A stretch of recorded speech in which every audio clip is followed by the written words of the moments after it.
terminology we want to use for this, that they may communicate through actual living people. Because I know that sometimes you'll have a friend or a stranger make a comment, and they know nothing about you, you know nothing about them. They'll make a comment, and if you even like press them on why they made the comment, they oftentimes can't explain it. So it's almost as if maybe the ancestors or whatever, the ghosts or whatever, are giving them a cue to say something to you.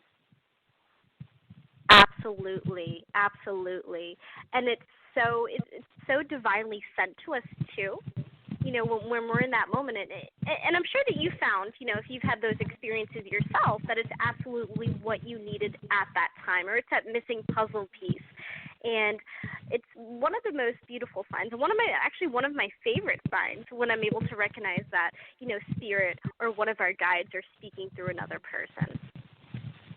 Yeah, because I know that it does seem to happen, and it happens sometimes in the most unusual places. I mean, I'm a mass transit person, so I've even argued that it's happened on the bus and things of that nature where, you know, and like I said, I've never pressed the issue, but I'm sure that if I asked them why they made that comment or why they made that comment to another person, because sometimes you can also observe it happening to somebody else. And I'm sure that if I asked them why they made that comment, they might not even have an actual explanation for why that was actually happening in that particular moment, in that particular time.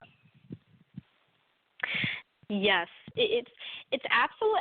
I love it, and I love when you start to get into the practice of, you know, maybe asking for signs from your, you know, from your guides or from your loved ones. You'll find that happening more frequently to you, and it's really interesting when I see that happening to others as well.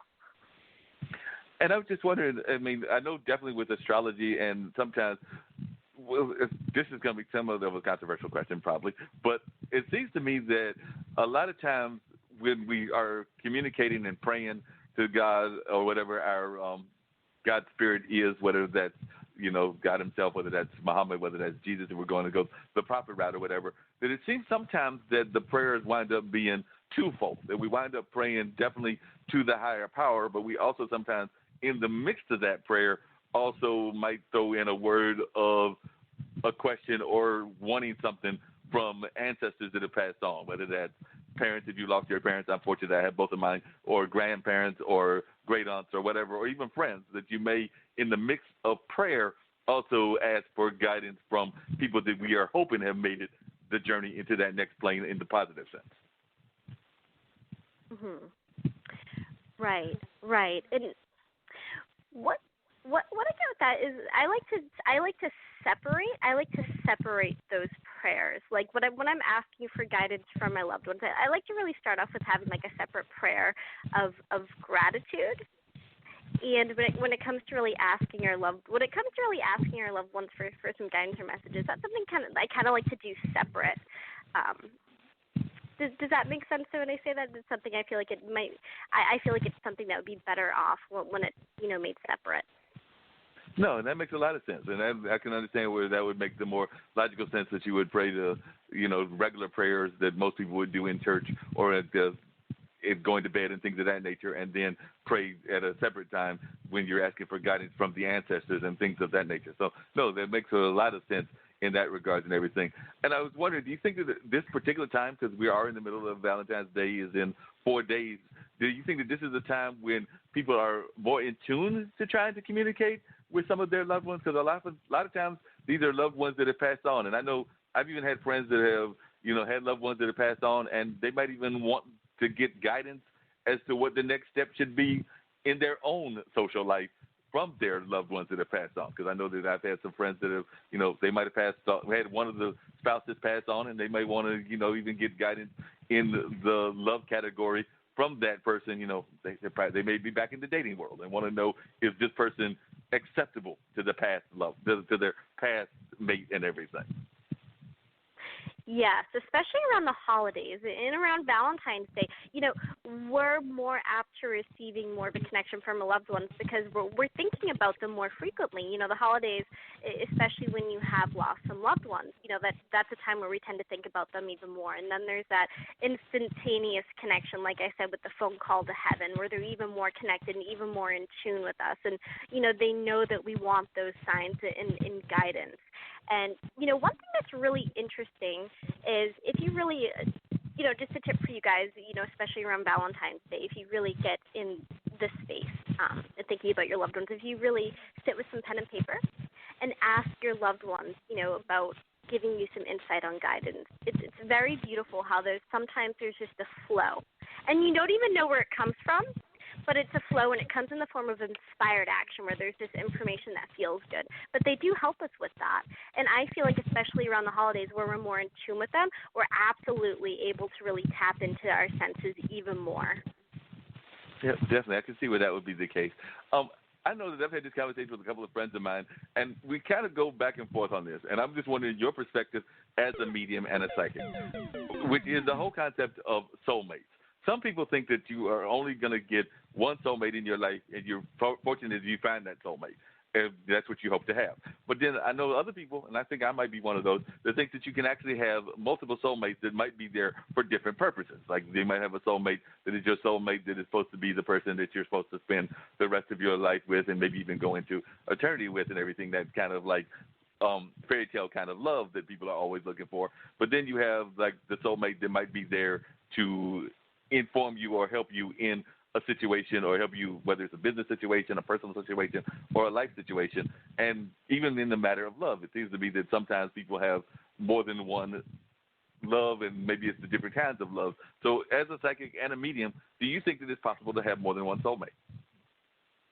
Oh, yes, absolutely, absolutely. This is one of my favorite topics to talk about, actually. Spiritual journey or not, we all have soulmates, and they all come into our life at certain points. And I absolutely agree when there's times in our life where a soulmate will come in and we think it may be our lifetime soulmate. And I believe we all do have one lifetime soulmate.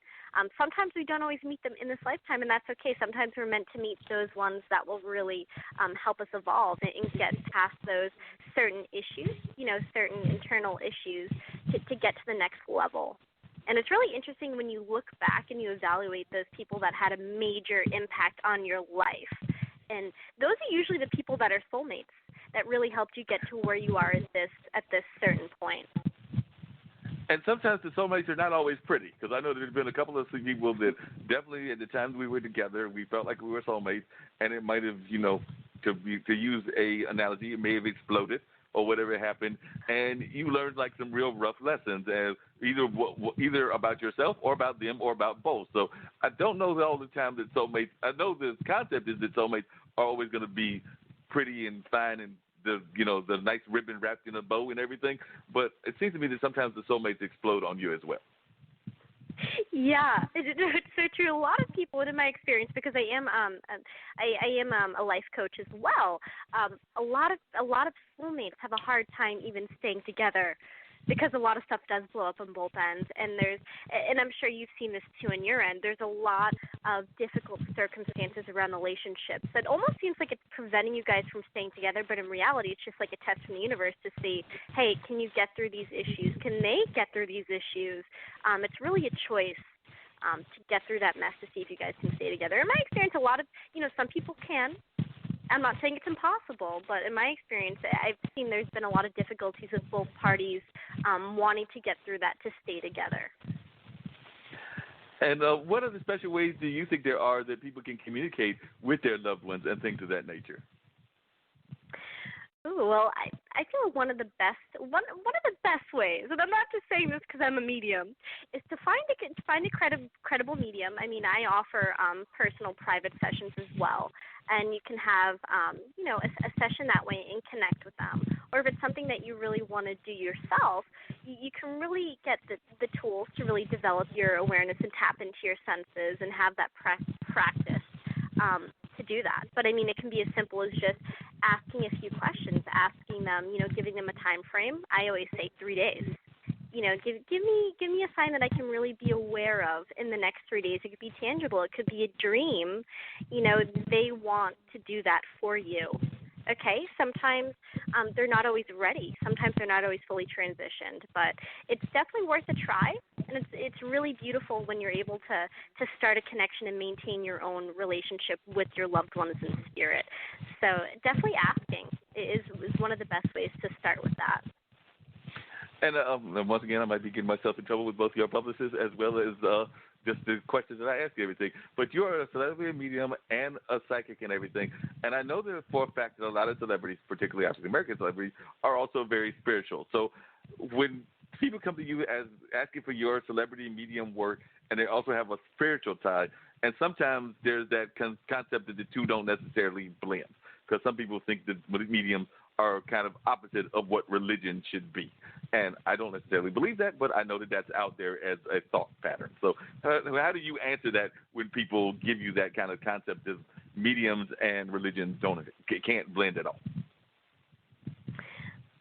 What I like to say is that, for example, like say I'm a very spiritual person, and I believe that there's one source, and everyone likes to have, something tangible for that, which is different religions. But I just like to keep that separate when I do communicate with people, and really show them that it really has nothing to do with, connecting with your loved ones in spirit. Because, some people are kind of afraid, especially with certain religions, and I completely respect that, that it, can bring, the devil or just some evil things. But it's really all in the light. I see it in the light. I see it in, the work of God. That's how I really see it. So I always, people will see that for themselves. I try not to force that on people. I try to let them experience that for themselves, if they're really open to experiencing that. Yeah, that seems like the best way to handle that and everything. If you can, and I mean, if you can't, that's cool too, but you do advertise yourself as a celebrity medium. Who are some of the celebrities that you've actually worked with? So I haven't worked with any celebrities, but what has given me that status per se is I have done quite a few medium interviews, and I do travel internationally, and that's something that I've become really renowned for, and it's something that I continue on with dedicating myself to. I really love giving exposure to this work and delivering a perspective-changing experience. So that's something that I look forward to continue on with doing. It sounds like it's some great work. I'm going to bring Dean on, my co-host, as we get ready to wrap up the show and everything. But one thing that I think that we would both agree with is that if you can find any way possible to, at any point in your life, find some way to get in touch with the people over there on both sides of the White House so that they can connect with their ancestors and realize that what's going on is kind of crazy, we would greatly appreciate it, because this whole thing is becoming like a madhouse, as Caique alluded to earlier, around the world, because he was actually talking about the negative energy in both his country of Brazil, the negative energy in the U.S., and just the negative energy around the world, because he's very much into his Brazilian music, and that's kind of what he was talking about and before we brought you on and everything. So, like I said, if we can find some way that you can get to communicate with these people, so I'm sure they've got some ancestors that can tell them the truth, or will sit them down and tell them the honest answers. Yes, I would absolutely love to help them with that. I think they're definitely in need of that right now. I absolutely agree with you. Yes, they definitely need some help in that regard. It definitely seems like they need some communication from their ancestors. Dean, are you still with me? I'm still here, brother. I appreciate it, Dean. So, Dean, have you had any experiences?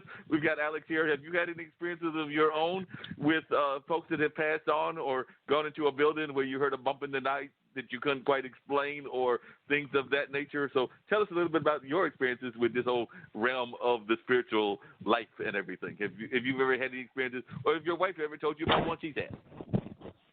I guess the spirits don't like me too much because I have not experienced something like that yet. I'll say that. It's not to say that it can never happen, but I don't know, maybe I sleep too hard, or maybe they don't feel like dealing with me, you know what I mean? I've never been in that situation, so I can't really speak to it because I've never consciously, if I did, I don't remember it. Well, actually, as like I said, we've only got about a minute to go, so I'm probably putting you on the spot asking you this question at this particular time. But Dean brings up a good question. What if somebody feels that they aren't having any spiritual connections at all? Does that ever happen? Are there people that don't have a spiritual connection, or don't ever have that spiritual tie, and they will never have it?